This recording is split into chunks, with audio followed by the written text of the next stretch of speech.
गिरधर गोपाल एक नहीं है। गिरधर गोपाल कोई एक नहीं है। गिरधर गोपाल कोई इकाई नहीं है।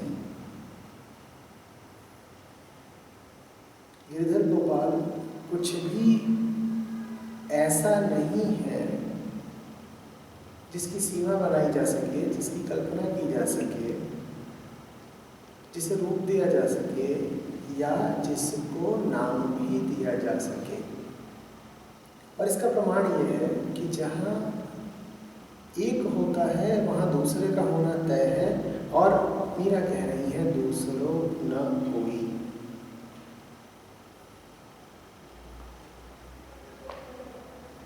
आप जब भी एक की बात करते हैं तो उसमें दूसरे का भाव निहित होना तय है, क्योंकि एक वही होगा जिसकी सीमा होगी।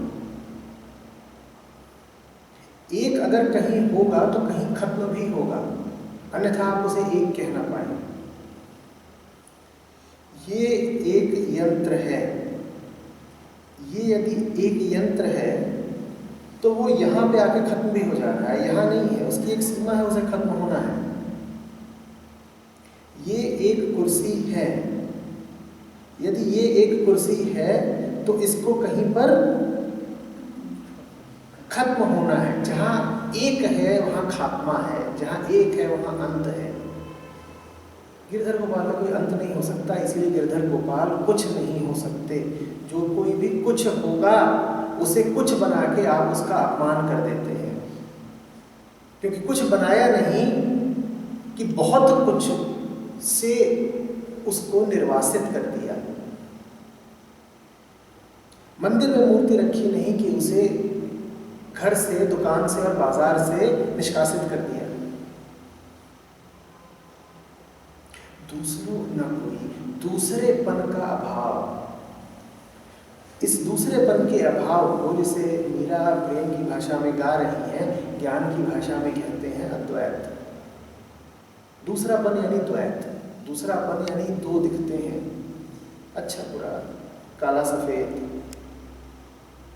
आप एक व्यक्ति हैं, आप यदि यहाँ बैठी हुई हैं तो निश्चित रूप से कोई जगह ऐसी होगी जहाँ आप नहीं होंगी। ये द्वैत कहलाता है, जहाँ पर आपका होना ही आपके ना होने पे निर्भर करता हो। यदि आप सर्वत्र हो तो आप हो नहीं सकते। आप होंगे ही तभी जब आप सीमित हो, जब आपकी काया की, जब आपके रूप और आकार की सीमा दिखती हो, तभी तो हम कह पाते हैं ना कि आप हैं। यही द्वैत है, जहाँ पे आपका होना इतना मामूली, इतना शक्तिहीन है, इतना दुर्बल है कि वो आपके न होने पर निर्भर करता है। ऐसे होने से भगवान बचाए, ऐसे होने से न होना बेहतर। आकाश सर्वत्र है। आप कभी कह पाते हैं कि आकाश है? बड़ा मुश्किल हो। जब आप दावा भी करना चाहते हैं आकाश है, तो आकाश की आप तुलना करते हैं किसी विरोधी वस्तु से और फिर कहते हैं कि आकाश है। आप ऐसे कहते हैं आकाश है क्योंकि देखो ये नदी है ना, यहाँ मुझे आकाश नहीं दिखाई देता। ये पृथ्वी है ना, फिर आप कहते हैं पृथ्वी आकाश। जो लगातार हो, जो निरंतर हो, वो कभी इंद्रियों में समा नहीं सकता। जब समा नहीं सकता तो आप कैसे कह दोगे कि है? ये जो दीवार है आपके सामने, यदि इसकी कोई सीमा न आती हो कहीं, यदि अनंत हो, तो आपको ये दीवार दिखाई नहीं पड़ेगी। यदि न इसके ऊपर की सीमा हो, न नीचे की, न दाएं की, न बाएं की, ये दीवार यदि एक अनंतता हो तो आपको इस दीवार का कोई प्रतिभास ही नहीं होने का। आप कह ही नहीं पाओगे कि ये दीवार है। दीवार है क्योंकि दीवार की सीमाएं हैं। गिरधर गोपाल की सीमा बनानी है क्या? नहीं बनानी है। मीरा बखूबी जानती है, इसीलिए मीरा कहती हैं दूसरों न कोई। जहाँ द्वैत है वहाँ कृष्ण नहीं हो सकते। जहाँ सीमाएं हैं वहाँ कृष्ण नहीं हो सकते। सीमाओं के इस अभाव को ही कृष्णत्व कहा जाता है। कृष्ण कोई देव मूर्ति नहीं, कृष्ण कोई इतिहास पुरुष नहीं, कृष्ण कोई कल्पना नहीं, कृष्ण कोई मिथ नहीं। एक अनंतता है कृष्ण, एक असीमितता है कृष्ण।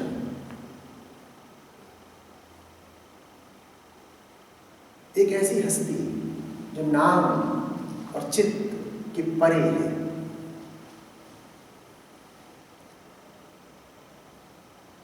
एक ऐसी सत्ता जिस पर अहंकार अपना हाथ नहीं डाल सकता, जिसके बारे में अहंकार को ये भी नहीं कहना चाहिए कि वो कृष्ण को समर्पित है। क्योंकि आप तो अगर समर्पण करोगे तो किसी के सामने करोगे। कृष्ण है कहाँ कि उनके सामने करो। जब भी कुछ कहीं होता है तो वो मात्र वहीं होता है। आप भी यहाँ बैठे हुए हैं तो क्या आप दिल्ली में हैं? कहिए, नहीं है ना। आप कहोगे मैंने कृष्ण के सामने समर्पित किया, तो यानी कृष्ण वहां है जहां आप हैं। तो फिर कृष्ण को कहीं से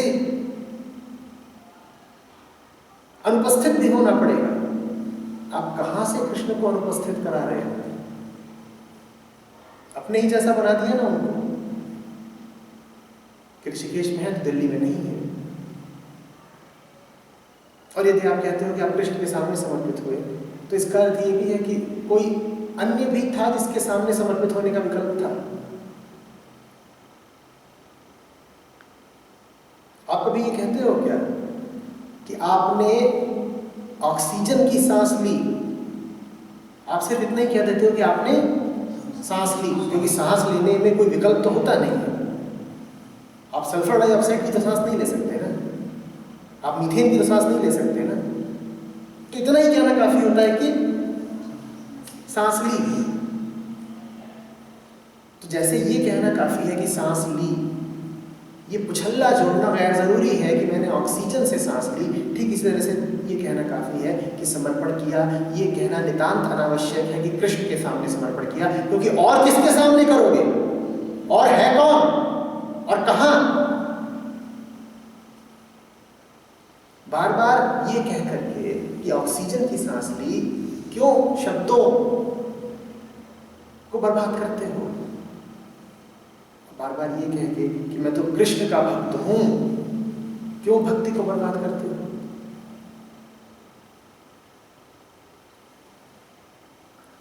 दूसरों न कोई सूत्र है,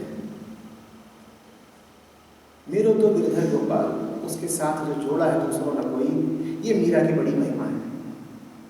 अगर मैं इतना ही कह देती मेरो तो गिरधर गोपाल, तो हो सकता है संशय के बीज छूट जाते।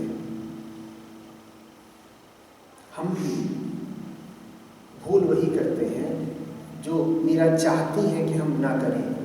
मीरा कह रही हैं पहली ही पंक्ति में जोर दे के दूसरों ना कोई, हम उसको भूल जाते हैं। हम ये तो दावा खूब कर देते हैं कि हम तो बड़े भक्त हैं श्याम के, कृष्ण के।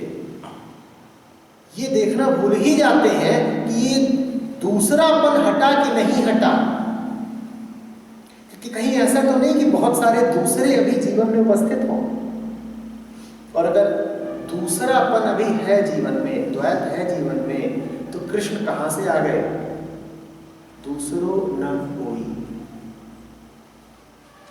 पंक्ति के दो खंड हो यदि, मेरो तो गिरधर गोपाल और दूसरों न कोई, और पूछा जाए कि दोनों में से ज्यादा आवश्यक कौन सा है, तो समझ लीजिएगा कि ज्यादा आवश्यक है दूसरों न कोई। दूसरों न कोई हट गया तो फिर तो ये कहने की जरूरत भी नहीं कि मेरे तो गिरधर गोपाल, क्योंकि गिरधर गोपाल तो स्वभाव है, वो तो हृदय में बैठे हुए हैं, वो तो है ही।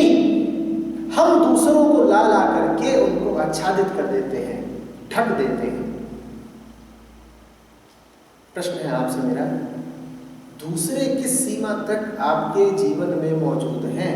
और अगर दूसरे मौजूद हैं तो कृपा करके ये अहंकार मत रखिएगा कि आप कृष्ण भक्त हैं। जिसके जीवन में जरा भी कुछ ऐसा है जो सीमित है, जो क्षुद्र है,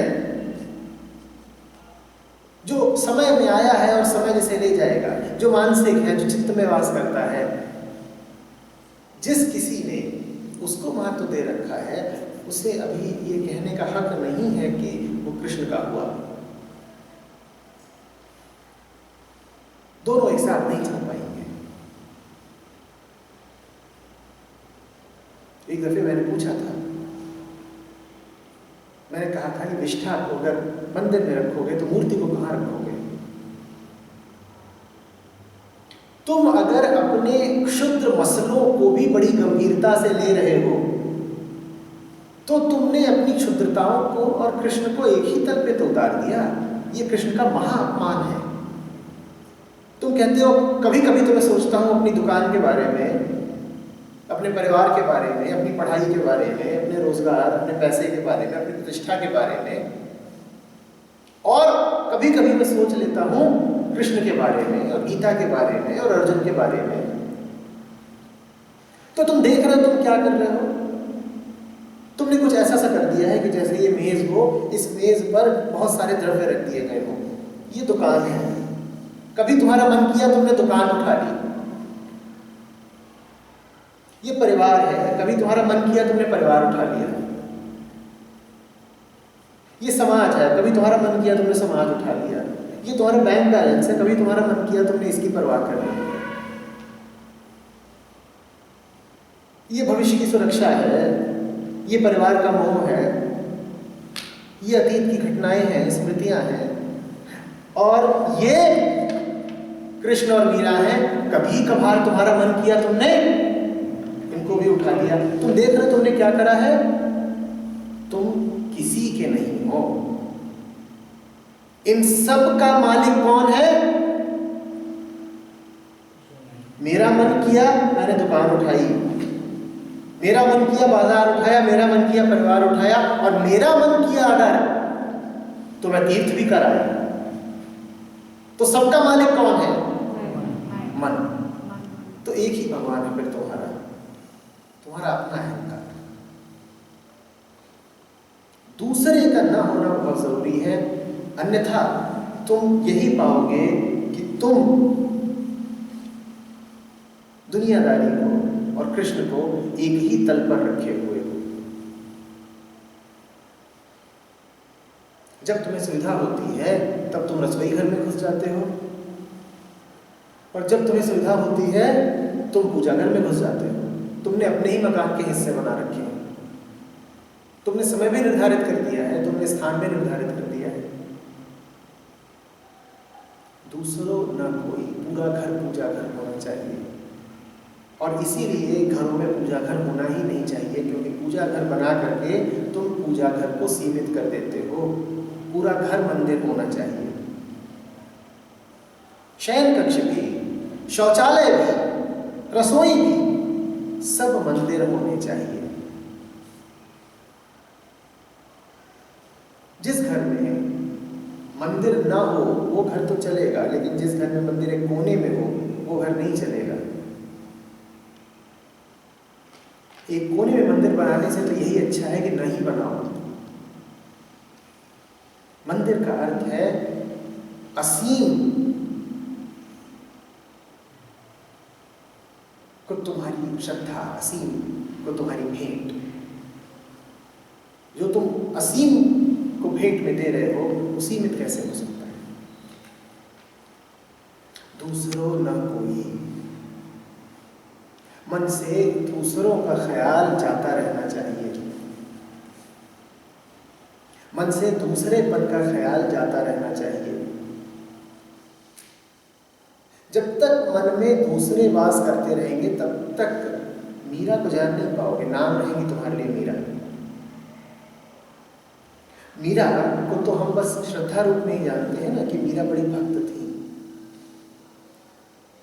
मीरा के केंद्र में जितनी भक्ति बैठी है उतना ही भक्ति रूप में साहस बैठा हुआ है। परिवार ने विष दिया, समाज में बदनामी हुई, घर वाले कहते ही रह गए तो क्या पागलपन करती है।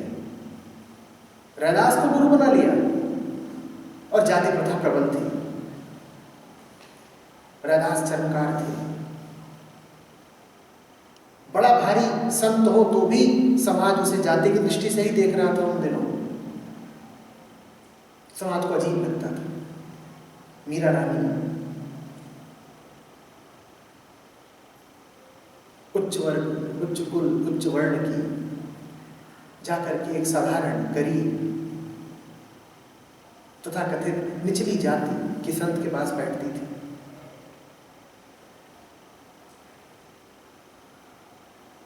साम्राज्ञी होके सड़कों पे यूं ही नाचती फिरती थी, न प्रतिष्ठा की सुध, न पर्दे की सुध। बड़ा साहस चाहिए, और जब तक दूसरे हैं तुम्हारे जीवन में साहस नहीं आएगा, क्योंकि जहां दूसरा है वहीं डर है। द्वितीयात् भयं भवति, दूसरा ही भय है।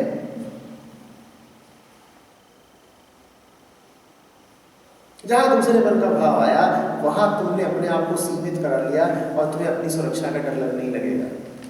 तुम्हें दूसरे के अलावा कभी किसी ने डराया है? और जो डराता है वही दूसरा हो जाता है, दूसरा माने पराया। मीरा नहीं हो पाओगे। मीरा के पास तो बड़ा साहस है। मीरा के पास इतना साहस है, हमारे पास उतनी ही सेहरन है। हम डरे डरे घूमते हैं। हम डरे डरे इसलिए घूमते हैं क्योंकि हमारे जीवन में दूसरों का बड़ा महत्व है। दूसरे मेरे बारे में क्या सोचेंगे, दूसरे मेरे बारे में क्या बोल रहे हैं, तुम्हें इससे ज्यादा कोई बात डरा सकती है? और इसके अलावा कभी किसी चीज से डरे हो?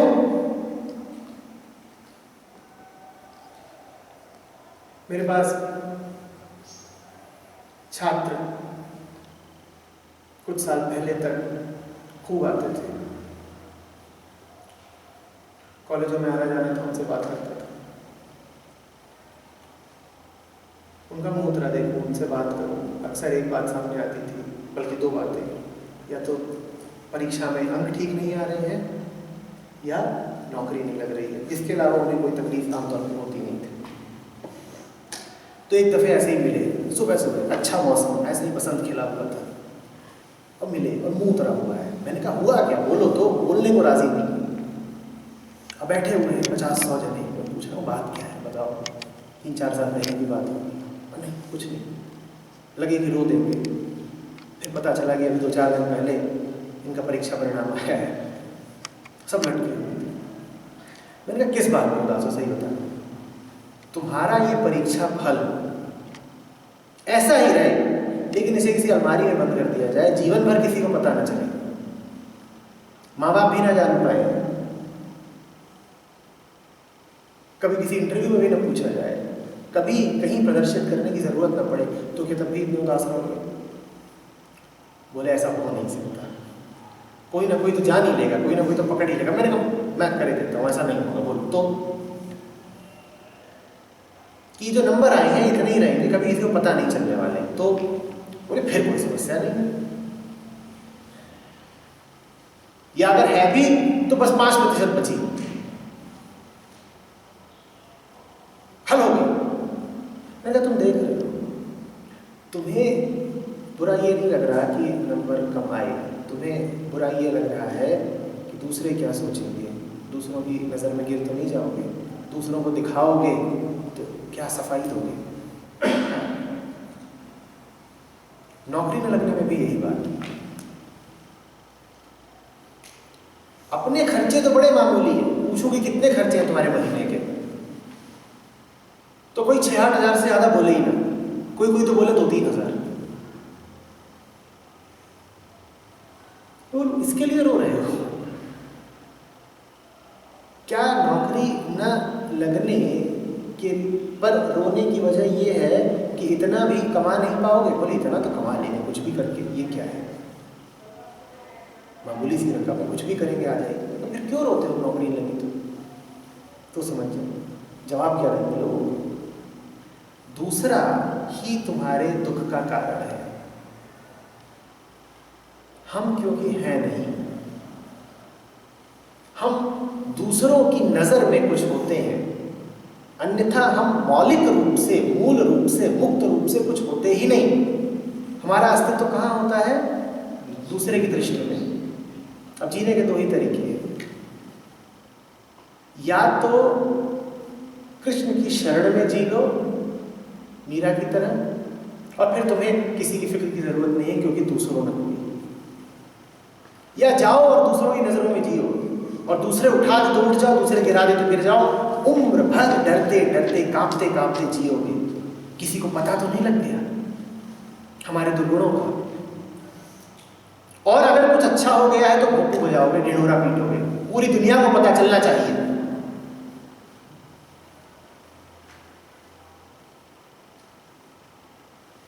अरे सोनू की नौकरी लग गई, ढिढोरा पीटो।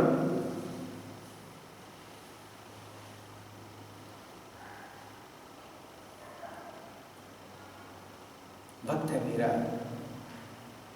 और भक्त में जितनी गहरी बुद्धि होती है उतनी गहरी बुद्धि चालाकी और चतुराई में नहीं होती। आप चालाक होके ये तो कर लोगे कि दूसरों पर हावी हो जाओगे, आप चतुर होके ये तो कर लोगे कि आप दूसरों से जीत जाओगे, पर चालाकी और चतुराई आपको दूसरों से मुक्त नहीं कर देगी। वो आपको दूसरों से जिता सकती है, वो आपको दूसरों पर हावी करा सकती है, लेकिन दूसरों से मुक्त नहीं करा सकती। दूसरों से मुक्त तो शरणागति ही कराती है। तुम किसी से जीत भी गए तो क्या मुक्त हो गए उससे? ध्यान से बताना। हार का डर लगातार बना रहेगा, जिससे जीते हो पलट के वार करेगा। और कोई भी जीत कभी पूर्ण नहीं होती, जीत में हमेशा कुछ ना कुछ कोर कसर तो बची रह जाती है। तो मुक्ति तो नहीं मिली ना जीत के भी, हावी होकर भी मुक्ति नहीं मिली। मुक्ति बड़ी बात है। तुम जिस पर चढ़े हुए हो, हावी हो, वो तुमसे मुक्त नहीं है। तुम ये बता दो, क्या तुम भी उससे मुक्त हो? दो पहलवान हैं दंगल में, एक दूसरे के ऊपर चढ़ा है, दोनों में से कोई मुक्त है? हाँ, ऐसे देखोगे स्थूल तो लगेगा कि एक जीता एक हारा। मेरी दृष्टि में दोनों हारे, क्योंकि दोनों बंधे हुए हैं, दोनों गुलाम हैं। भक्ति का अर्थ है दूसरे से मुक्त ही हो गए, परवाह ही नहीं रही। परवाह रही तो किसकी?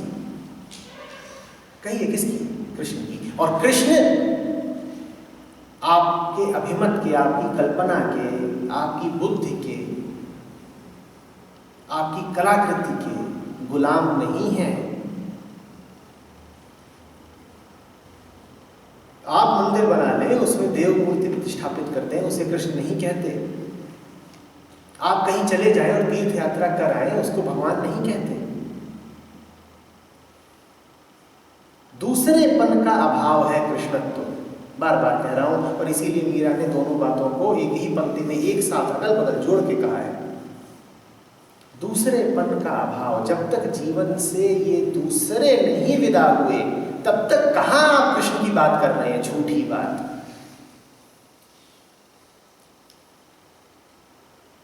दूसरे विदा हुए कि नहीं हुए? दूसरापन विदा हुआ कि नहीं हुआ? परायापन विदा हुआ कि नहीं हुआ? द्वैत गया कि नहीं गया?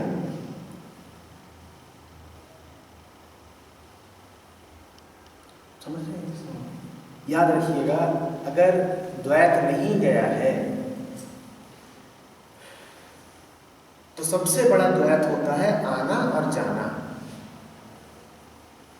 जो आया है वो जाएगा, जो जा नहीं सकता वो आ भी नहीं सकता। आना निर्भर है जाने पर।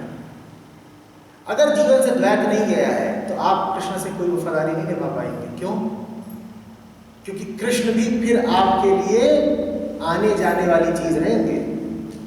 कभी आए हैं, कभी चले भी जाएंगे। ये कृष्ण तो वस्तु हैं, व्यक्ति हैं, चित्र हैं, कल्पना है, आपकी कृति है। ये कृष्ण तो वो हैं जिनका ख्याल आपको गहरी नींद में नहीं रहता। ये कृष्ण तो वो हैं जिनका ख्याल आपको तब नहीं रहता जब सब कुछ आपके मन मुताबिक चल रहा होता है। ये कृष्ण तो वो हैं जिनको आप 1 वर्ष की अवस्था में या 2 वर्ष की अवस्था में नहीं जानते थे।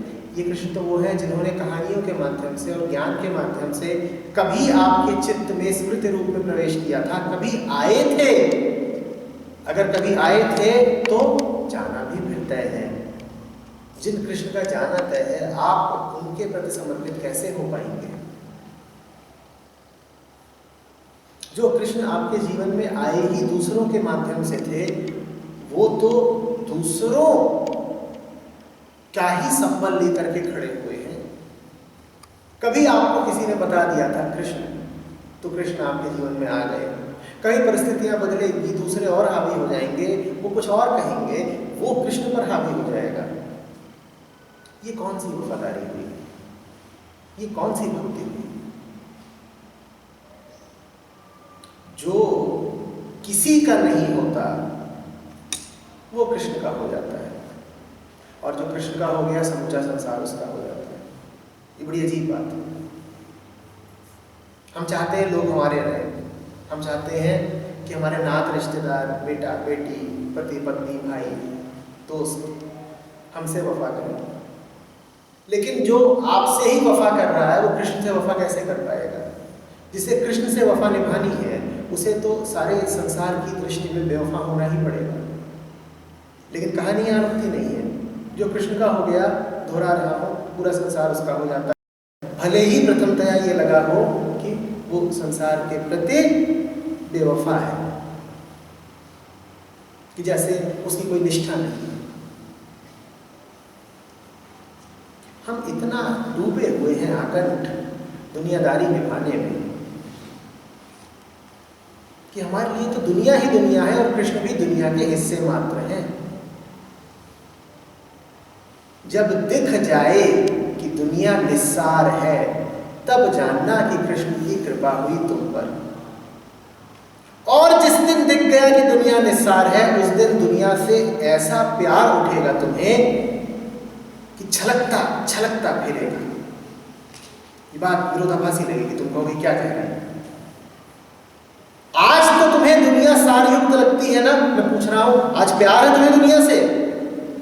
तो देख लो क्या हो रहा है। जब तक दुनिया तुम्हें महत्वपूर्ण लगेगी, जब तक वो गंभीर वस्तु लगेगी, तब तक दुनिया सिर्फ तुम्हारे लिए भय का, महत्वाकांक्षा का और रोने का विषय रहेगी। दुनिया क्या है तुम्हारे लिए? दुनिया तुम्हारे लिए एक अधूरा लक्ष्य है, एक अनफिनिश्ड एजेंडा है। कोई है यहाँ पर जिसकी कहानियां पूरी हो गई हो? दुनिया सबके लिए एक आधा छूटा हुआ काम है। दुनिया हम सब के लिए एक अपूर्ण प्रोजेक्ट है। दुनिया हमारे लिए ऐसी है कि जैसे कोई कहानी शुरू की हो और पूरी ना हो पा रही हो। दुनिया हम सब के लिए अतृप्त है कि नहीं? कोई है ऐसा जिसकी कहानियां पूरी हो गई हो? किसी को देखा जिसकी कहानी आखिरी सांस में भी पूरी हुई हो? हम सब अपनी कहानियों के बीच ही मर जाते हैं। हम सब का ऐसा है कि जैसे कोई फिल्म देखने गए हो और मध्यांतर में हमें जबरदस्ती उठा करके हॉल से बाहर फेंक दिया जाए, कैसा लगता है? कहानी के बीच में ही बाहर फेंक दिए गए, ऐसे हमारी मौत होती है।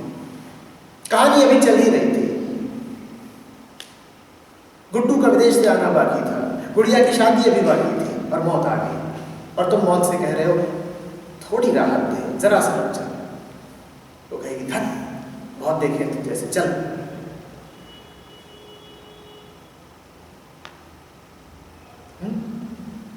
दुनिया जब तक तुम्हारे लिए सार युक्त है, तब तक दुनिया तुम्हारे लिए भार युक्त है। दुनिया में सार लगा तो दुनिया फिर भार बनी।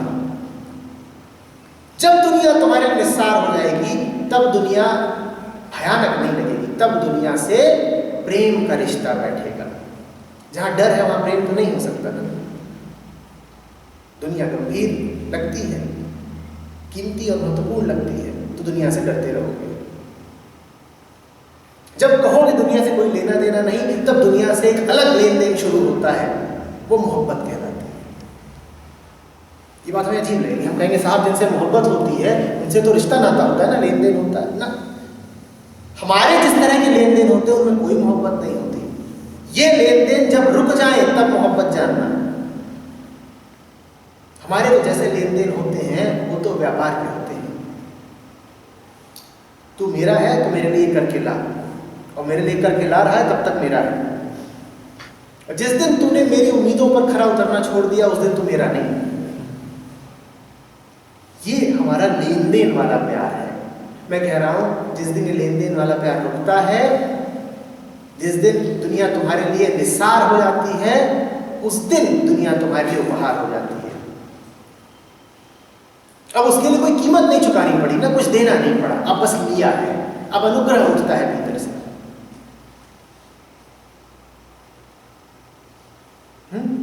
द्वैत से अद्वैत की यात्रा भार से उपहार की यात्रा है।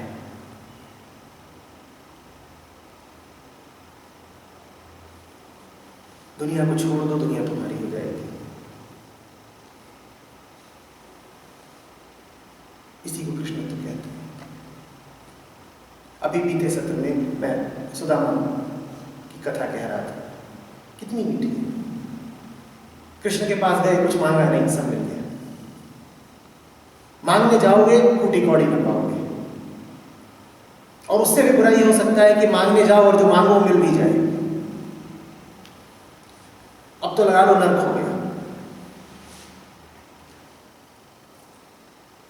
वो तो कृष्ण के पास यूं ही गए थे, आनंद में, अतिरेक में गए और गदगद, कुछ न मांग पाए। वापस लौटते हैं तो देखते हैं बड़ा महल खड़ा हुआ है, बीवी बच्चे अनूठे बन के घूम रहे हैं। बच्चों से पूछ रहे हैं, बेटा यहाँ पे एक सुदामा गरीब की झोपड़ी हुआ करती थी, कहाँ गई? बच्चों को ही ना पहचान पा रहे। बीवी हंस रही है, बीवी से पूछ रहे हैं, बहन जी यहाँ पे सुदामा की भार्या घूमा करती थी, गरीबन चीथड़ों में, कहाँ गई? वो भी हंस रही है। दुनिया को छोड़ा, कृष्ण के पास गए, सब मिल गया। दुनिया से जब तक चिपके हुए थे, गरीबी ही गरीबी, गरीबी ही गरीबी। फिर क्या? दुनिया को छोड़ा, कृष्ण के पास गए, सब मिल गया। और दुनिया को छोड़ना और कृष्ण के पास जाना दो अलग अलग बातें हैं। एक बात है, दूसरों न कोई, दूसरों न कोई। मुगालते में मत रहिएगा, भ्रम मत पालिएगा, यूं ही अपने आप को कृष्ण भक्त न कहते फिरिएगा। जब तक आपके माथे पर दुनिया का बोझ बैठा हुआ है, तब तक कृष्ण नहीं हो सकते। जब तक इस मेज पर 10 वस्तुएं रखी हैं, तब तक कृष्ण नहीं हो सकते। कृष्ण का अर्थ ये भी नहीं है कि इस मेज पर सिर्फ ये रखा हो, खाली मेज को कहते हैं कृष्ण। मीरा की सेज खाली है, आपकी कम से कम मेज तो खाली हो। मीरा किसी को भी नहीं सुना लेती अपनी सेज पर, कहती है एक पति है, जाके सर मोर मुकुट मेरो पति सोई। 5-10 पति नहीं है उसके। उसने सेज खाली करी है, आप मेज खाली करिए। ये मेज मन है आपका, इसको खाली करिए। इस खालीपन को, इस निरंतर शून्यता को, इसको कृष्णत्व कहते हैं।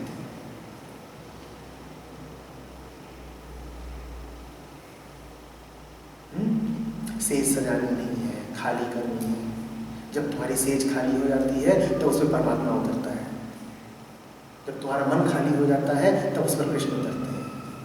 उतरने की भी जरूरत नहीं है, खाली मन माने कृष्ण। और मन खाली हो नहीं सकता बिना कृष्ण की कृपा के। कृपा सदा है, तुम लेने को तैयार हो या तुमने अपने दुखों से ही नाता जोड़ रखा है। तुमने तय ही कर रखा है कि हमें तो शिकायत में ही जीना है, हमें तो दुविधा में ही जीना है, हमें तो अहंकार में ही जीना है। शिकायत कर करके जीने में बड़ा अहंकार है, बड़ा सुख है। तुम्हें लगातार ये कहते रहने का मौका मिलता रहता है कि तुम कुछ हो। तुम्हें लगातार ये कहते रहने का मौका मिलता है कि दुनिया बुरी है, तुम्हारे साथ बुरा किया, तुम अधिकारी थे किसी और उच्च व्यवहार के, और जो तुम्हें मिला वो अन्याय था। तुमने यदि तय ही कर रखा हो कि तुम्हें सेज गंदी रखनी है, मेज गंदी रखनी है, तो तुम जानो जीवन बहुत लंबा नहीं है। हम में से कोई ऐसा नहीं है जो पक्का करके कह सके कि अभी बहुत आयु शेष है। जितनी बची है उसमें अपने पूर्वाग्रहों से मुक्त हो जाओ, अपनी हट और अकड़ से मुक्त हो जाओ, जरा झुक जाओ, अपने आदर्शों, अपने मन, अपनी स्मृतियों, अपने अभिमतों, अपनी धारणाओं के खोखलेपन को देख लो। इसी को कृष्ण तो कहते हैं। मीरा वो जिसने वो कर दिखाया जो आपके सामने कोई करे तो आप उसे पागल कहेंगे, आपकी अपनी बिटिया हो, वो मीरा जैसी हो जाए, आप उसे घर से निकाल देंगे। अरे किसी जीते जागते पर फिदा हो गई होती तो भी माफी थी। एक देव कल्पना, एक देव मूर्ति, एक आदमी शायद जो सैकड़ों साल पहले मर चुका, तो उसको पति माने बैठी है। कभी मिली उससे तो कहती है तूने ब्याह कर लिया उससे। कौन है वो? ब्याह कैसे कर बैठी? और यहां किसी की रानी है, किसी की भाभी है, यूं ही नहीं उसको विष दे दिया था, देवर ने विष दिया था, यूं ही नहीं दे दिया था। आप होते तो आप भी यही करते। आप देखिए ना, आप अपने पति और पत्नी और बेटे और बेटी के साथ क्या व्यवहार करते हैं। जब वो जरा सा कृष्ण की ओर बढ़ते हैं, आप उससे कहते हैं जीवन बर्बाद कर लिया ना। अरे द्वैत में जीना चाहिए था, द्वैत क्यों चले गए? कर ली ना खराब जिंदगी। और फिर आप कहते हैं आप कृष्ण भक्त हैं। आप कैसे कृष्ण भक्त हैं जो दिन रात मीरा को ताना मारते रहते हैं? ये बात तो समझ में नहीं आई। जो कृष्ण को पूजेगा वो तो मीरा के पांव धो के पिएगा। और यहां मीरा पड़ जाए आपके सामने तो पूछो, मेवाड़ की इज्जत का सवाल है।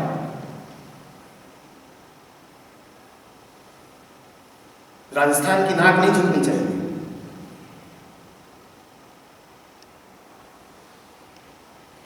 क्या कर रही है? कौन है तेरा पति? वो कह रही है मेरो पति सोई। दैट आप कह रहे हैं अरे सोई तो ठीक है, पर कौन सोई, कहां सोई?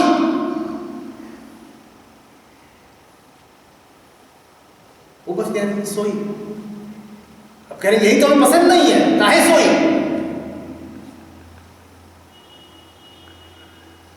नाम नहीं दिया जा सकता, इसीलिए उपनिषद कहते हैं तत् त्वम् असि। मीरा भी कभी साकार रूप में वर्णन कर देती हैं, गिरधर गोपाल, बंसीधर। आगे कहती हैं शंख चक्र गदा मोर मुकुट इत्यादि। और कभी बस सोई, वह तत् तत् तत् दैट।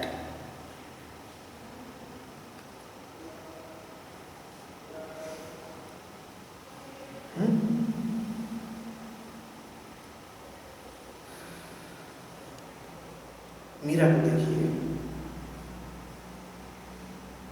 कृष्ण को जान जाएंगे। मीरा ने कभी चाहा नहीं था कि उसे पूजा जाए। मीरा ने कभी चाहा नहीं था कि उसे भक्त शिरोमणि की तरह याद किया जाए। आज हम यहाँ बैठे मीरा को श्रद्धांजलि दे रहे हैं। आज दुनिया झुकती है मीरा के सामने। आज कृष्ण के साथ मीरा का नाम सदा के लिए जुड़ गया है। और कौन मीरा? मीरा वो जिसने उस सब को कीमत ही नहीं दी जो संसार उसे देने को उतावला था। मीरा सत्य के साथ जुड़ी। जो सत्य के साथ जुड़ेगा बिना अपेक्षा निष्काम भाव से, उसको यही मिलना है। दुनिया भर का सम्मान पाएगा बिना मांगे। मांगा नहीं था। आप मीरा से पूछते तो ये सब कुछ इसलिए कर रही है कि एक दिन तेरे भजन गाए जाए। मीरा कहती पागल हो क्या, मुझे खुद अपनी सुध नहीं, मुझे ये सुध क्या रहेगी कि कौन मुझे कैसे देख रहा है। मुझे नहीं पता होता मेरे पाँव कहाँ पड़ रहे हैं, मुझे नहीं पता पड़ता मैं कहाँ नाजुक थी। मैं क्या इस बात का ख्याल रखूंगी कि इतिहास मुझे क्या याद करेगा? जो इतिहास की फिक्र छोड़ देते हैं वो इतिहास बन जाते हैं, और जो इतिहास की फिक्र में डूबे रहते हैं वो वर्तमान से भी हाथ धो बैठते हैं।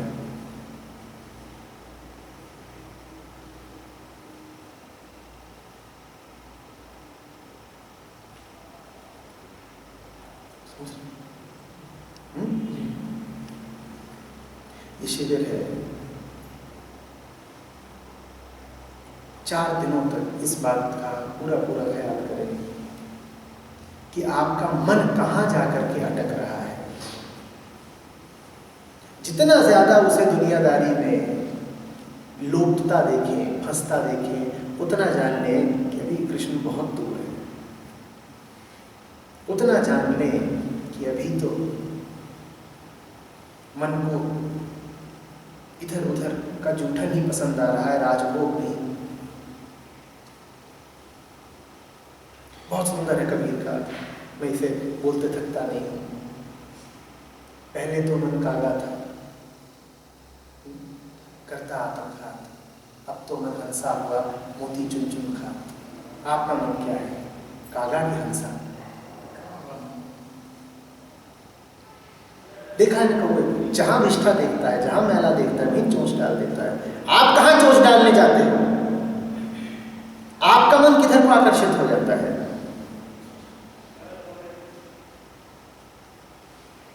पकड़िएगा अपने आप को। इन 4 दिनों को अपनी सेवा में समर्पित कर दें। कृष्ण की इससे बड़ी भक्ति नहीं हो सकती। देखें बार बार अपने आप को कि मन कहां जाके बैठ जाता है, कौन सी चर्चाओं में संलग्न हो जाता है। व्यर्थ, यूं ही बकवास, गॉसिप।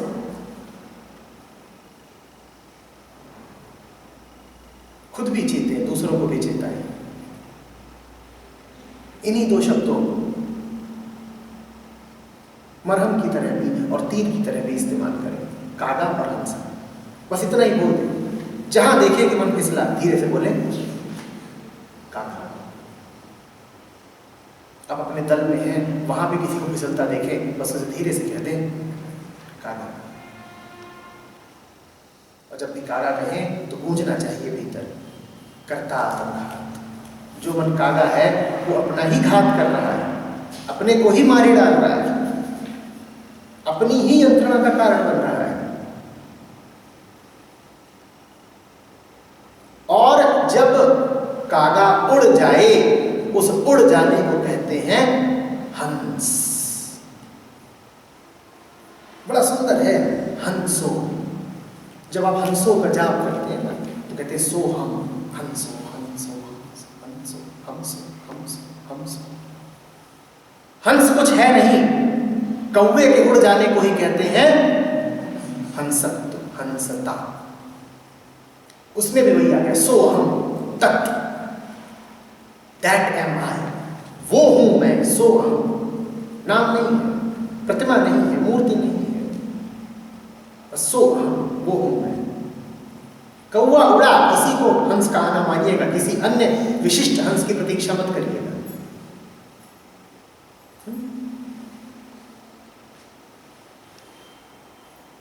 किसी ने पूछा बुद्धि को क्या होना चाहिए, मैंने कहा उसे कौहकिनी होना चाहिए। कौहकिनी जानते हैं, कौवा उड़ाने वाली।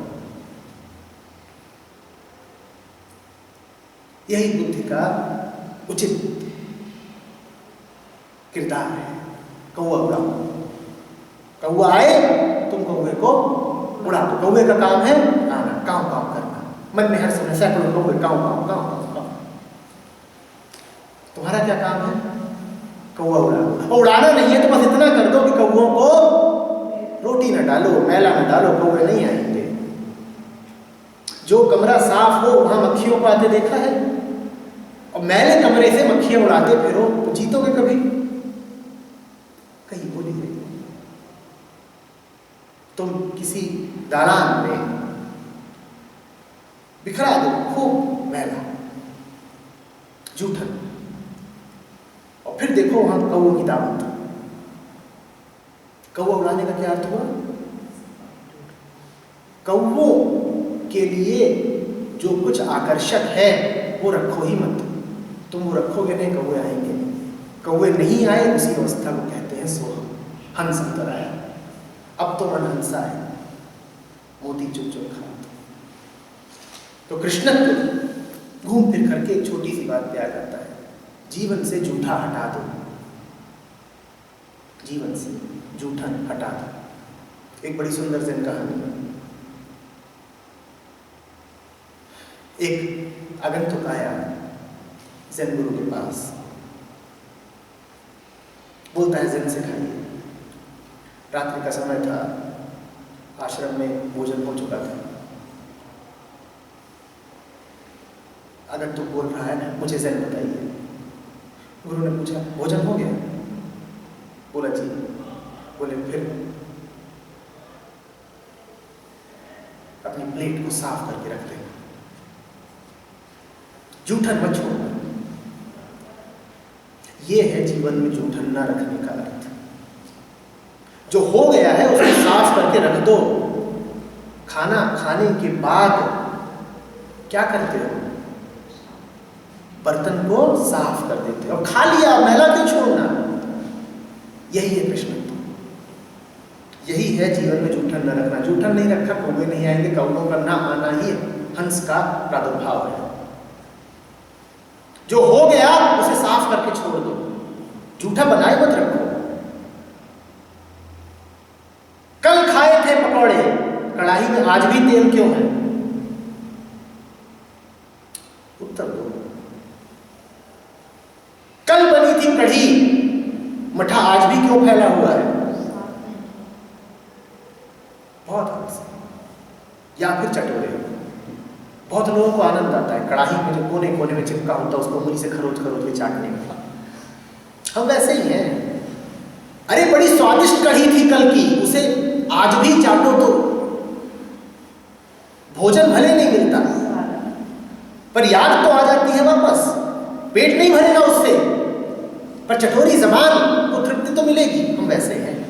पुराना कुछ अच्छा हुआ था उसको साफ नहीं कर देते, जूठन बचाए रखते हैं। पुराना कुछ बुरा हुआ था साफ नहीं कर देते, जूठन बचाए रखते हैं। मैं आपसे पूछ रहा हूं सुबह से लेकर अभी तक आपने कितनी जूठन चाटी है?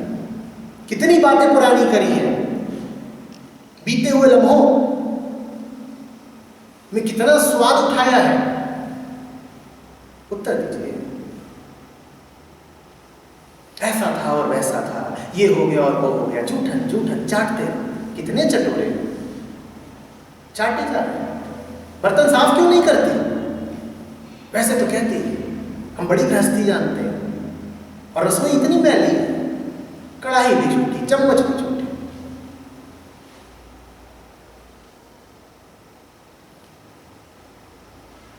करछुल तो झूठा है ही।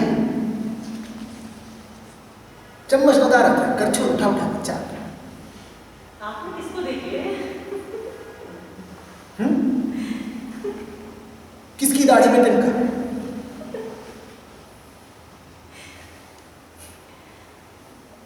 मैंने ऐसा देखा नहीं है इसलिए। जब ये प्रश्न उठे तो जान लीजिएगा कि भीतर से कौन बोल रहा है। ना समझ हम में से कोई नहीं होता ममता जी। सब जानते पूछते शरारत करते हैं। जो जूठन चाट रहा होता है ना वो भी अच्छे से जानता है कि ताज़ा पकवान नहीं है। ना समझ कोई नहीं है, जानते पूछते करते हैं।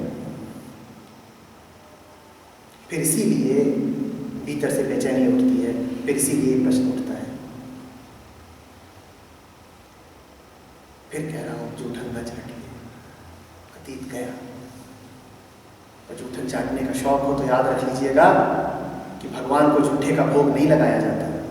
इतना तो जानते होंगे ना, जो जिनके घरों में जूठा ही जूठा हो वो क्या भगवान को भोग लगाएंगे? भोग लगाना है तो ताजे में जीना सीखिए, नए में, वर्तमान में, तब तो भोग लगा पाएंगे। नहीं तो क्या भोग लगाएंगे? अतीत में जिए जा रहे हैं, दुनिया हावी है, स्मृतियां हावी हैं। वही वही वही वही वही वही करता आत्मघात।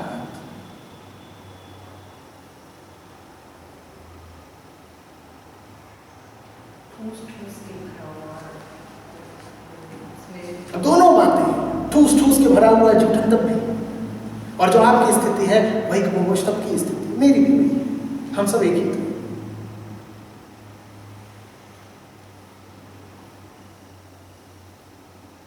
कुछ के पेट भारी है, जिनके पेट नहीं भारी है उनके सर भारी है।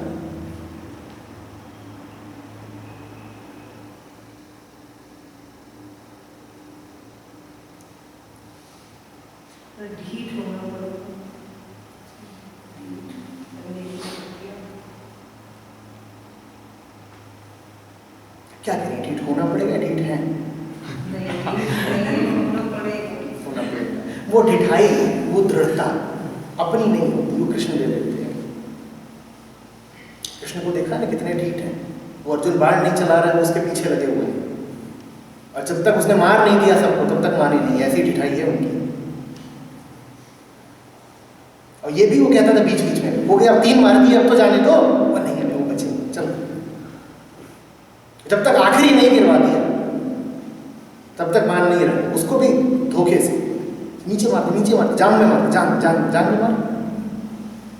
अपने चलते तो कभी ना मारता जान में।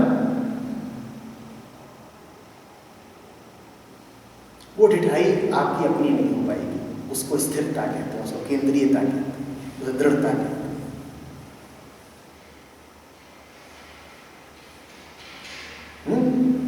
वो तो वही देगा, वो दे पाए, आप बस इसके लिए जमीन तैयार कर दीजिए। वो उतरेगा आपके घर में, आपके मन में, आप बस जूठन साफ कर दीजिए। क्योंकि जूठन नहीं साफ करोगे तो कौवा और हंस अगल बगल तो नहीं उतरेंगे। जाहिर सी बात है, कभी देखा है ऐसा कि कौवा और हंस एक साथ अगल बगल बैठ करके जीम रहे हैं? इतनी जूठन फैला रखी है तो कौवे ही कौवे आते हैं। साफ करो, आसान, बहुत आसान। और अगर वो आसान नहीं लगता तो ये बता दो कि अभी जो कर रहे हो वो आसान है क्या? अगर ये बहुत मुश्किल लगता है कि कैसे वो सब पुराना हटा दें, तो ये बता दो कि पुराने के साथ जीना आसान लगता है?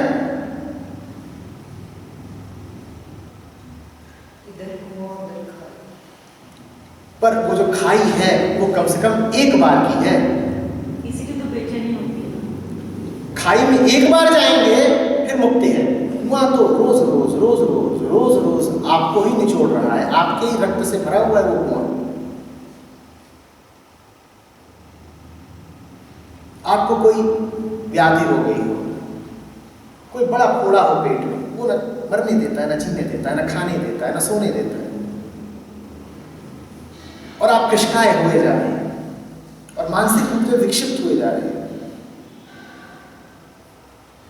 चिकित्सक ने आपसे कहा इलाज करा लो, लेकिन उसने ये भी कहा इलाज कराओगे तो महीने भर बड़े कष्ट में रहोगे, ये दवाइयाँ लेनी पड़ेंगी, ऐसा ऐसा परहेज करना पड़ेगा, चलने फिरने से वंचित रहोगे वगैरह। आप कराओगे इलाज कि नहीं कराओगे? है इधर कुआं उधर खाई, पर क्या चुनोगे? तिल तिल करके मरना या एक बार यंत्रणा से गुजर लेना? आध्यात्मिकता आपके सामने यही विकल्प रखती है, या तो रोज मरे जाओ या एक बार इलाज करवा लो, या तो एक बार कष्ट उठा करके साफ कर दो अपना आंगन, फिर तो सुसाइड करना अच्छा, या फिर रोज रोज कौवों की चीख पुकार झेले जाओ। अर्जुन भी जब कहता था कि भाग जाऊंगा, नहीं लड़ूंगा, तो कृष्ण ने ठीक उससे यही कहा। अर्जुन से कहा, अर्जुन लड़ कौन नहीं रहा, प्रकृति में जो कुछ है वो 3 गुणों के वशीभूत होकर कर्मरत तो है ही। तो तू अगर ये सोचता है कि तू भाग जाएगा और कर्म से बच जाएगा, तो वो तो हो नहीं रहा, क्योंकि कर्म तो चल ही रहा है। हाँ, बाहर नहीं चल रहा तो भीतर चल रहा है। लड़ाई में तो तू है ही, छुपी छुपी क्यों लड़ता है? खुली लड़ ले।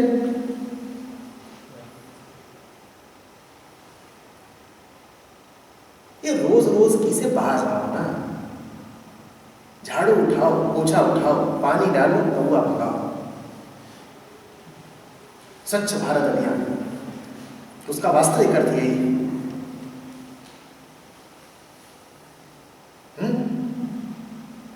वैसे कौवों से हमारी कोई निजी दुश्मनी वगैरह नहीं है, सुंदर पक्षी है, जैसे सब पक्षी अपनी अपनी जगह सुंदर होते हैं।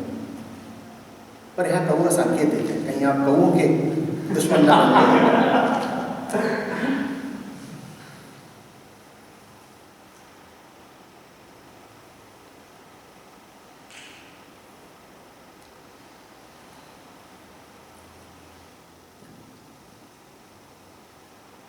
थोड़ा सा सतर्क रहे, थोड़ी सी अपने पे निगाह रखें, जूठन देखते रहे, दुनिया देखते रहे, कौवा देखते रहे, डर देखते रहे, और ऐसों के निकट रहें जो आपको सचेत करते रहे। जो आपको सचेत करे उसका आभार माने, और जो झूठन फैलाने में आपका सहायक बने उसे अपना घोर शत्रु जाने। शत्रु की और कोई परिभाषा नहीं होती। आप गंदगी फैला रहे हैं और कोई गंदगी फैलाने में आपका सहायक हो रहा है, वही शत्रु। शत्रु वो नहीं जो आप पे तीर चलाए, उल्टा मत समझ लीजिएगा। जो आपका दोस्त बन जाए वही आपका दुश्मन है। क्योंकि आप कर क्या रहे हैं, यही उसमें जो आपकी सहायता करता चले बस उसी को दुश्मन मानिएगा, और जो आपको ऊपर ऊपर से दुश्मन जैसा लगे उसको जानिएगा कि कृष्ण का दूत है। वो मना कर रहा है आपको कि मत करो, मत फैलाओ इतनी निष्ठा। मल किसे सुखाता है? दुर्गंध दुर्गंध व्याप्त है। निर्मलता स्वभाव है हमारा।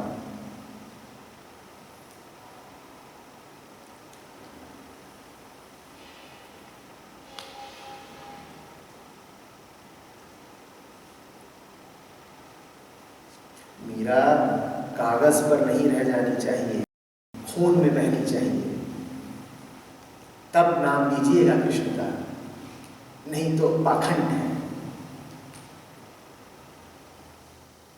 मीरा का सा फिर जीवन होना चाहिए, मीरा का सा समर्पण होना चाहिए, मीरा जैसा साहस होना चाहिए, मीरा जैसी उन्मत्तता होनी चाहिए, मीरा जैसी बेरुखी, मीरा जैसी बेपरवाही।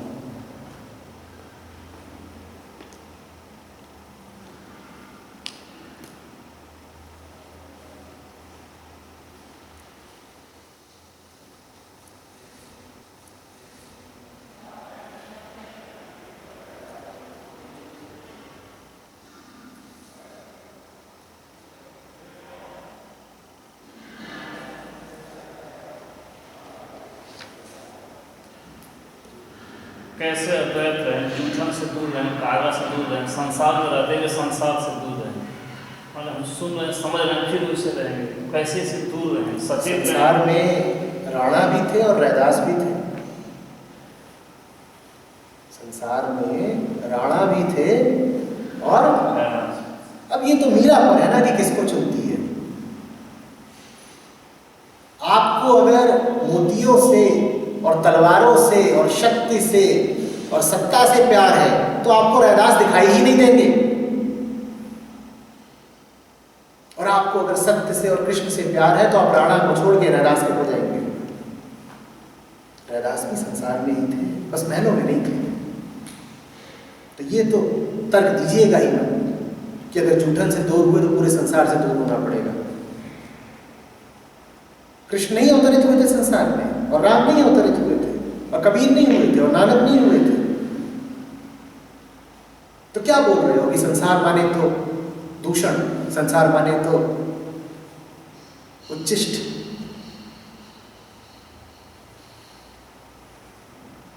संसार में सब कुछ है, तुम्हें क्या दिखता है वो तुम पे निर्भर करता है। तुम जैसे हो तुम्हें वैसा दिख जाएगा।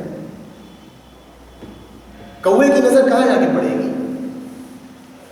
उड़ रहा होगा कौवा, उसकी नजर कहां जाके पड़ेगी? जूठन पे पड़ेगी। तुम क्या देखते हो तुम पे निर्भर करता है। तो बार बार अगर ये कहोगे कि संसार तो दुर्गंध से और मलिनता से ही भरा हुआ है, जितने अखाद्य पदार्थ है वही है संसार में, तो फिर तुम यही साबित कर रहे हो कि कौवा ही बने रहना है।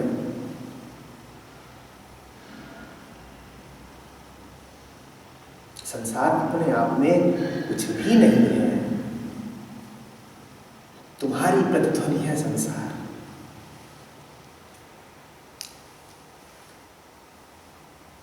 तुम्हारी अनुगूंज है, जो तुम हो वही पलट के तुम्हें सुनाई दे जाता है। अपने आप को देख लो, जैसे जैसे तुम साफ होते जाओगे, जैसे जैसे तुम अपने भार से मुक्त होते जाओगे, संसार खिल के तुम्हारे सामने आता जाएगा। संसार तुम्हें बोझ लगता हो, संसार तुम्हें दुश्मन लगता हो, तो पक्का जान लेना कि तुमने ही अपनी धारणाओं में कुछ ऐसा बैठा रखा है। अन्यथा संसार तो शून्य है, अपना तो कोई अस्तित्व ही नहीं। वो जा रही है गाड़ी, अच्छी है कि बुरी है, बोलो जल्दी बोलो। वो जा रही है गाड़ी, ना अच्छी है ना बुरी है, लेकिन अगर तुम भागने की सोच रहे हो तो तुम्हारे लिए वो गाड़ी अर्थपूर्ण हो जाती है। तुम्हारी गाड़ी अगर अभी अभी चोरी हुई है तो तुम्हारे लिए वो गाड़ी अर्थपूर्ण हो जाती है। तुम्हारे पास भी यदि वैसी कोई गाड़ी है और तुम आसक्त हो उससे तो तुम्हारे लिए वो गाड़ी अर्थपूर्ण हो जाती है। अन्यथा तो गाड़ी कुछ भी नहीं है। क्या है संसार? खाली है। संसार खाली है, सारे अर्थ तुम्हारे भीतर है। जा रही है एक स्त्री, कौन है? कुछ नहीं है, स्त्री है। पर तुम अगर वासना से भरे हुए हो तो तुम्हारे लिए अर्थपूर्ण हो जाती है। तुम्हारी बहन खो गई है तो भी तुम्हारे लिए अर्थपूर्ण हो जाती है। तुम्हें कुछ खरीदना है तो भी हो जाती है। तुम्हें किसी से रास्ता पूछना है तो भी हो जाती है। हर तरीके से अलग अलग रूप में अर्थपूर्ण हो जाती है। अन्यथा तो कोई अर्थ नहीं है उसका, कुछ भी नहीं।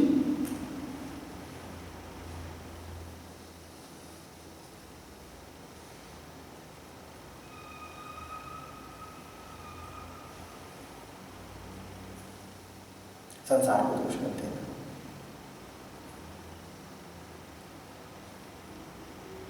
अतीत को दोष मत देना, घटनाओं को दोष मत देना, परिस्थितियों को दोष मत देना। अगर तुम परिस्थितियों का ही निर्माण हो तो फिर तो तुम हर जिम्मेदारी से मुक्त हो गए ना। तुम कहोगे मुझे तो मेरे माता पिता ने शरीर ही ऐसा दिया है, जैविक सामग्री ही ऐसी है, जीन्स ही खराब है, मैं क्या करूं?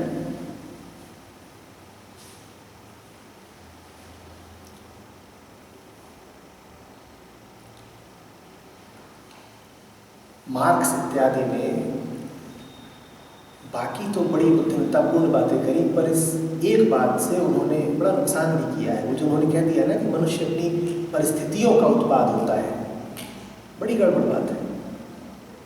क्योंकि ये करते ही तुम हर तरह की जिम्मेदारी से मुक्त हो गए। तुम्हें अब अपनी मलिनताओं को ढांकने के लिए बड़ा सुविधापूर्ण आवरण मिल गया। तुम कहते थे मैं क्या करूं, मैं ऐसे घर में पैदा हुआ, मैं क्या करूं, हालात ही ऐसे थे। तुम कभी ये कहोगे ही नहीं कि मेरे कारण हुआ। और जब तक तुम ये नहीं कहते कि मेरे कारण, तब तक जीवन में कोई क्रांति, कोई बदलाव नहीं आ सकता।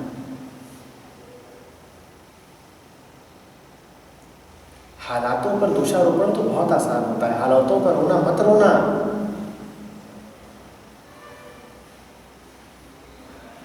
जीवन किसका है? तुम्हारा है ना। हालात पे रोने से जीवन सुधर जाएगा? तो हालातों की बात मत करना। होगी कोई परिस्थितियां, उनका भी कुछ योगदान रहा होगा।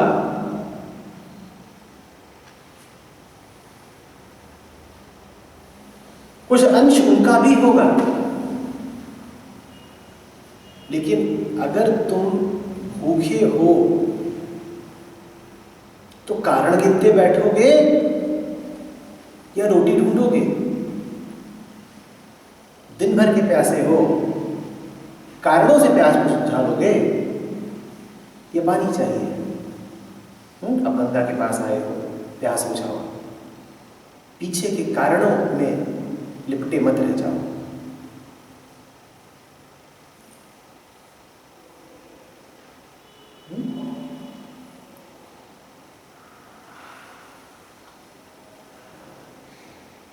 कहिए।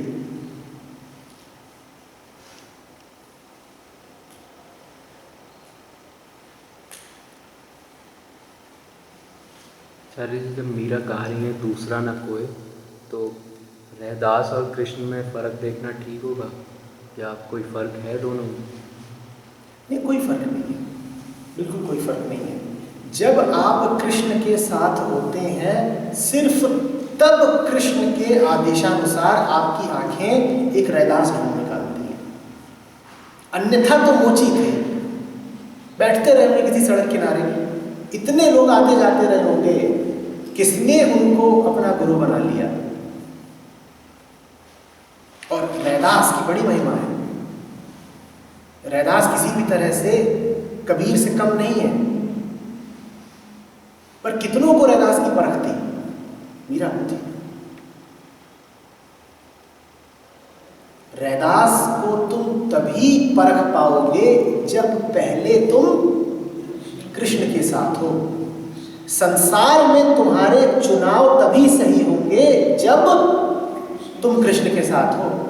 अपनी जिंदगी को देखिए ना, जितने चुनाव करते हैं सब उल्टे पड़ते हैं। मांगते कुछ है, हो कुछ और जाता है। चलते हैं इधर को, पहुंच उधर को जाते हैं। जितनी इच्छाएं करते हैं सब उल्टी पड़ती है, भारी पड़ती हैं। सारे सवाल, सारी कामनाएं अनुत्तरित रह जाती हैं। होता है कि नहीं होता है? दुनिया में अगर सब कुछ आप पे उल्टा पड़ रहा है तो जान लीजिए कि आप कृष्ण के साथ नहीं हैं। क्योंकि कृष्ण के साथ होने की एकमात्र कसौटी होती है एक सुंदर जिंदगी। मीरा की जिंदगी सुंदर है। प्रमाण क्या है इस बात का कि आप कृष्ण के साथ हैं? आपका जीवन सुंदर होगा, उसके अलावा कोई प्रमाण नहीं होता।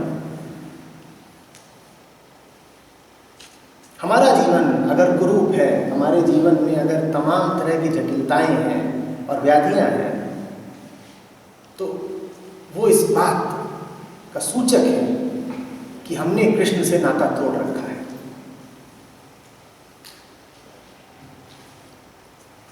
सिर्फ कृष्ण ही आपको बताएंगे कि संसार में आपके लिए सही क्या है और आपको किधर को बढ़ना चाहिए। कृष्ण सत्य है और रैदास सत्य के पूजक। जब सत्य आपके साथ होगा, सिर्फ तभी आप उसके साथ होंगे जो सत्य के साथ है। नहीं तो आपको सुहाएगा ही नहीं। आप कहेंगे हाँ यूं ही बोल रहा है, गरीब आदमी है, ऐसे ही बैठे बैठे कुछ गा रहा है। आप ध्यान ही नहीं देंगे। सत्य का यही काम है। आप उसकी तरफ बढ़िए, वो आपको ऐसी सुविधाएं देता जाता है कि आप उसकी तरफ और बढ़ सके। मैं अक्सर दूर की किसी रोशनी का उदाहरण लेता हूँ। सत्य को उसकी तरह मानता हूँ। मैं कहता हूँ दूर वहाँ रोशनी है, आप जितना उसकी तरफ बढ़ते हैं वो रोशनी आपका रास्ता और प्रकाशित करती जाती है। ऐसा होता है कि नहीं? रोशनी की तरफ जितना बढ़ो, रास्ता उतना ज़्यादा साफ दिखाई देता है, क्योंकि आप और ज़्यादा प्रकाश और प्रकाश है, तुम रोशनी की ओर बढ़ रहे हो। सत्य ऐसा ही है। उसकी ओर जितना बढ़ोगे वो तुम्हारे रास्ते को आलोकित करता जाएगा।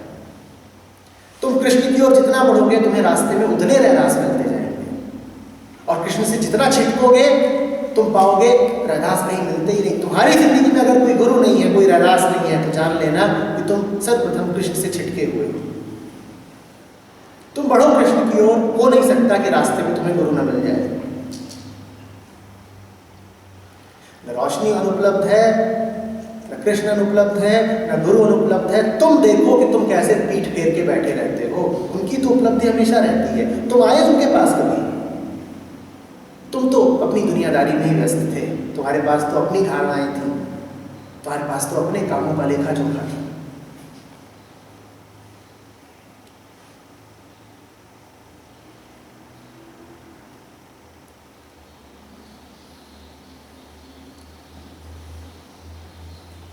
गुरु सत्य के दर्शन कराता है, वही है ना। और तुम्हें सत्य चाहिए नहीं तो तुम्हें गुरु रास आएगा कभी? बस बात खत्म। कृष्ण सत्य है, रैदास सत्य के पूजक। मीरा सत्य रैदास के पास जाती ही इसीलिए है क्योंकि रैदास उसे कृष्ण की तरफ और ले जाते हैं।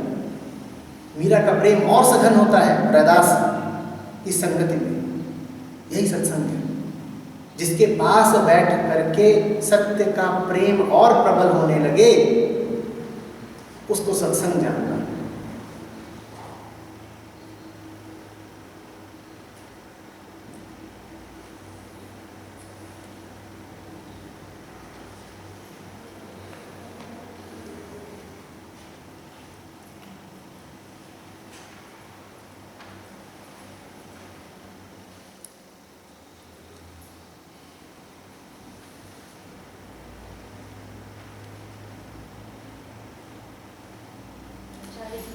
मीरा का प्रेम किससे था?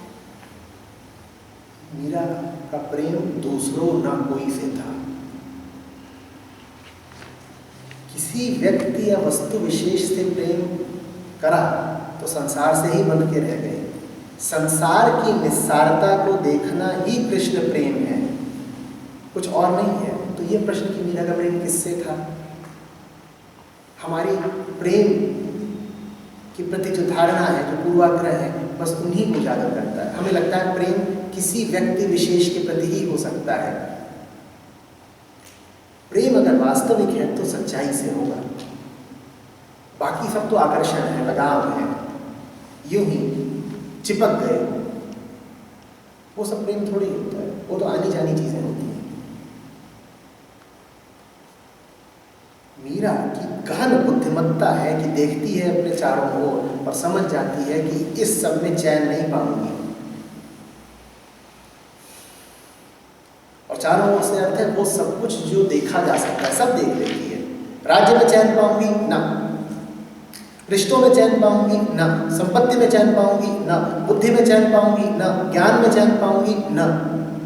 ये जितनी ना ना ना ना ना ना है ना, इन्हें कृष्ण जानना। अब बताओ किससे? उसके बाद जो कि एक व्यक्तित्व है मीरा, और व्यक्तित्वों को तो खेल में ही मजा आता है, व्यक्तित्वों को तो खिलौने चाहिए। तो समझ लो कि खिलौने की तरह गिरधर गोपाल की अपनी एक मूर्ति बना लेती है। और ये मत समझना कि उस मूर्ति के पीछे बावरी है ना, दूसरों ना कोई नहीं। जैसे घर की इज्जत, ससुराल की इज्जत, पति की इज्जत कोई माने नहीं रखती, कुछ भी करते रहिए। समझ गए?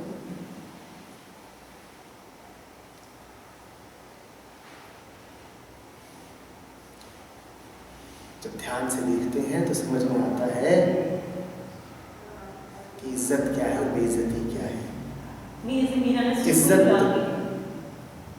मायने रखती है नहीं, ये सवाल तो बाद में आता है ना। पहले ये तो पता हो कि पूछ क्या रहे हैं, इज्जत शब्द का अर्थ क्या है? मान सम्मान। उसका क्या अर्थ है? सम्मान माने क्या?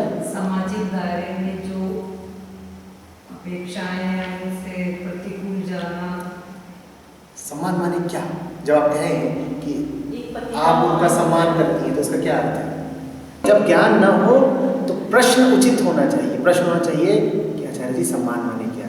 आपने ये नहीं पूछा सम्मान माने क्या, आपने कहा सम्मान की कोई कीमत है कि नहीं, ससुराल की इज्जत की कोई कीमत है कि नहीं। कीमत तो उसकी तब लगाऊं ना जब पहले पता हो चीज क्या है। आप में से कई लोग दुकानों पे बैठे होंगे, किसी व्यवसाय में हो, कीमत लगाते हैं ना। चीज ही ना पता हो तो उसकी कीमत लगा सकते हैं? कोई आपको कुछ बेचने आए, बोले इसकी ये कीमत है, तो आप पहले उससे क्या पूछते हो कि चीज क्या है? आप मुझसे पूछ रही हैं सम्मान की कोई कीमत है कि नहीं, मैं पूछ रहा हूँ सम्मान चीज क्या है वो बताइए, वो आप बता नहीं रहे। देखिए ऐसे जीते हैं हम, उन चीजों की कीमत दिए जाते हैं जिनका हमें कुछ पता नहीं है। ऐसे जिए हैं हम, कुछ पता नहीं है और कीमत रख दी उन पे। इसे कहते हैं लुटना। कोई आए और आप बहुत सारी कीमत निकाल के रख दें किसी ऐसी चीज पर जिसका आपको कुछ पता नहीं, उसे क्या कहते हैं?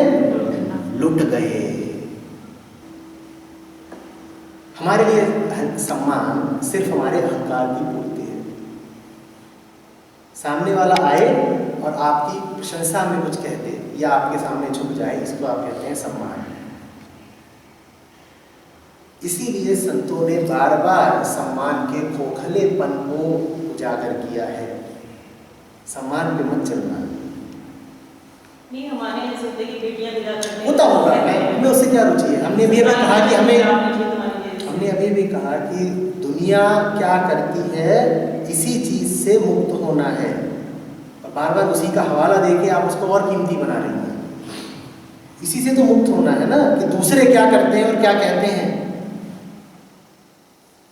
इसी से मुक्ति का नाम तो मीरा है। साहस का संबंध है फिर इससे। साहस, और साहस तब तक नहीं आएगा जब तक साहस के स्रोत के साथ आप जुड़ नहीं जाते। साहस तो एक ही देता है।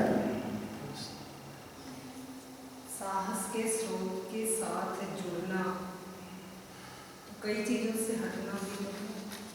और जिनसे हटना है उनसे हटने का स्वयं आपका मन है। लेकिन उनसे अगर मोह है तो उनसे अगर मोह ही होता तो आप उनमें सुख पा रहे होते।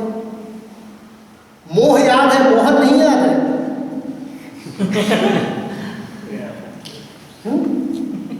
तभी तो अटके हैं, बढ़ते हैं। मोह में जिसने मोह को न बोला वो मोहन का हुआ, यही परिभाषा है। मोह न मोहन। मोह आपको अगर इतना ही पसंद हो तो ये बता दीजिए कि मोह में शांति मिल रही है। आपको घाव हुआ हो और उस पर छिलका जम गया हो और बहुत दिनों से आप उसको देखते हो और निहारते हो और आपको मोह हो गया उससे, आप उसको चित्रकारी भी कर दी, आप उसको रंग करके उसके आंख कान बना दिए, कुछ भी कर सकते हैं। आप उसे उतारने नहीं देंगे छिलके को। चिकित्सक के पास जाएंगे, वो कहेगा हटाओ, तुम्हें इसकी आवश्यकता नहीं। जब तक इस छिलके को पकड़े रहोगे तब तक तुम्हें यही लगता रहेगा कि तुम चोटिल हो, उतारो। तो क्या कहोगे कि नहीं मुझे बड़ा मोह है। मोह तो है, पर ये बता दो दुख है कि नहीं है। आनंद है कोई मोह में? तो एक बार को हिम्मत करो ना। उस हिम्मत को ईमानदारी भी कहते हैं। साफ साफ स्वीकार करो ना कि बहुत कुछ जीवन में ऐसा है जो नहीं चाहिए। क्यों लालच में पकड़े बैठे? केला खा लिया, छिलके इकट्ठा कर लिए, क्यों लालच? खाना खा लिया है, जूठन अभी भी पकड़ा हुआ है, क्यों लालच? कैसा मोह? छोड़ो। सोचो ना, किसी ने आम खा लिया हो, पूरा रस ले लिया हो और गुठलियां जेब में भरे घूमता और फिर बदबू उठे।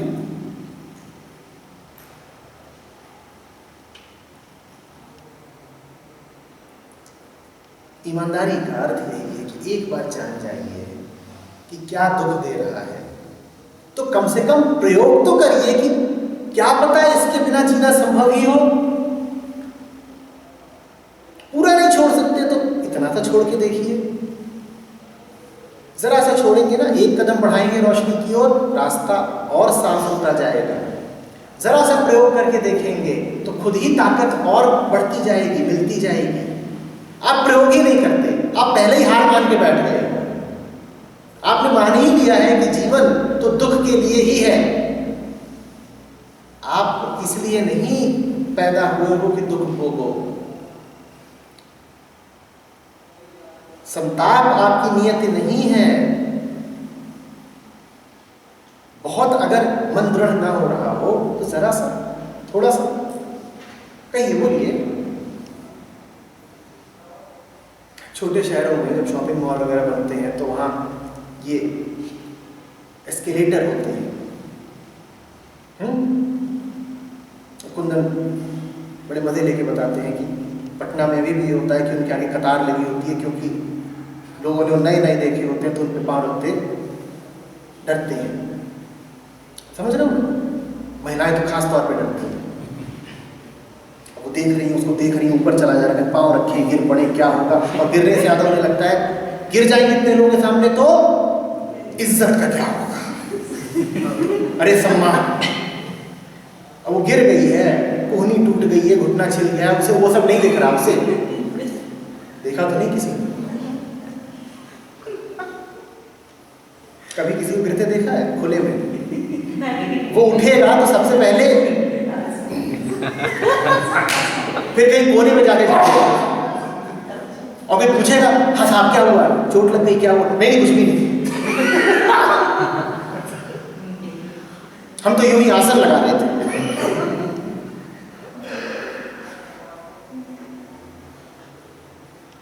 लेकिन उस एस्केलेटर में आपको कुछ करना नहीं है, आपको एक जरा सा प्रयोग करना है। एक पायदान पे पांव रखते हैं, उसके बाद अपने आप तुम जरा सा बढ़ो, उसके बाद वो खींचता है।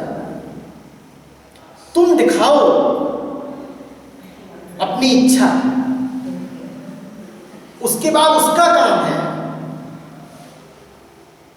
एस्केलेटर पे तुम्हें क्या चढ़ के जाना होता है, एक के बाद एक अगली पायदान पे पांव रखते जाना होता है, तुम्हें कितना करना होता है?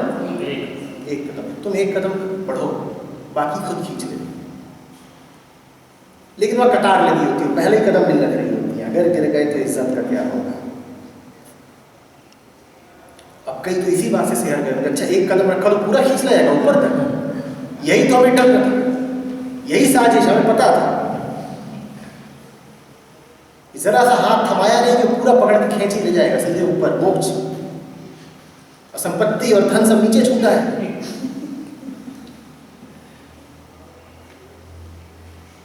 तभी तुम एक काम पाँव नहीं रखते। अच्छा ठीक है, नहीं छोड़ना, जैसे उसको साथ में पाँव रखवा दो, सब इकट्ठे चले जाओ, बहुत जगह है। अब प्यार करते हो तो यही फर्ज है ना कि अगर ऊपर को बढ़ रहे हो, ऊर्ध्व गति हो रही है, तो हाथ पकड़े रहो, छोड़ो नहीं, अपने साथ तुझे भी ऊपर ही लेके जाऊंगा। ना हम ऊपर जाएंगे सनम, ना तुझे जाने देंगे।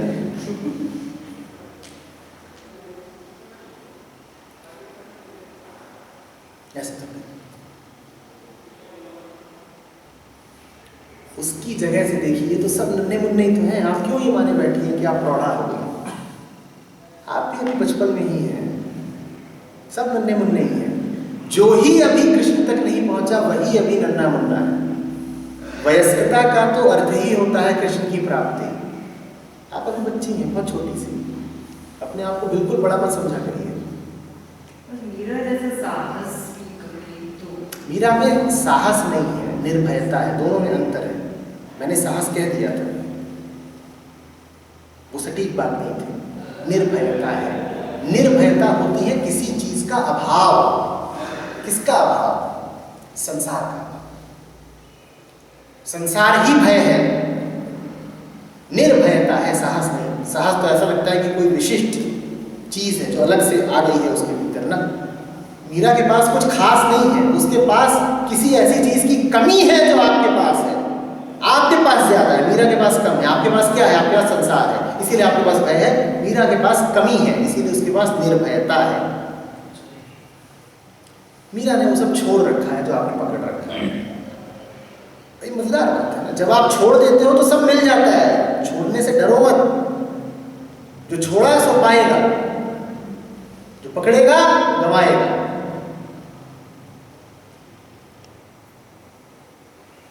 इसी को श्रद्धा कहते हैं। जरा सा छोड़ के तो देखो, छोड़ते जाओगे छोड़ने की ताकत पाते जाओगे। जितना छोड़ोगे आंचल अपना उतना पसारते जाना, क्योंकि उतना मिलने की बरसात शुरू हो जाने वाली है। ललचा रहा, जैसे जैसे छोड़ते जाना वैसे वैसे देखना कैसे पाते जाते हो।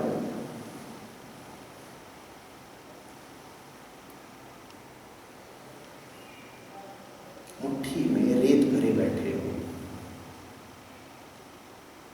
हीरे भी सामने कोई देने को प्रस्तुत हो तो पैसे पकड़ोगे? ये बताओ। मुट्ठी तो कसी हुई है, रेत।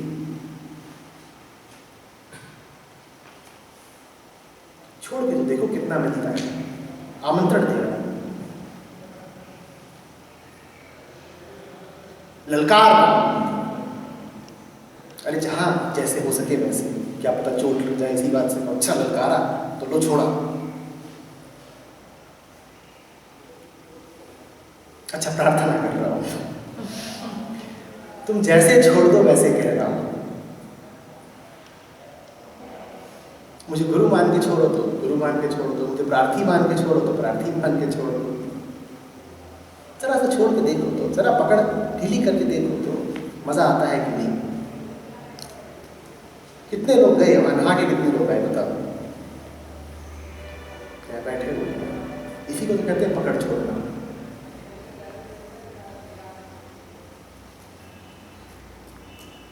जरा करा जाए, सब जाए जाए, नहाइए, पकड़ छोड़ के नहाइए, खुले होके नहाइए, उम्र का इज्जत का ख्याल छोड़ के नहाइए, डूब जाइए। अभिषेक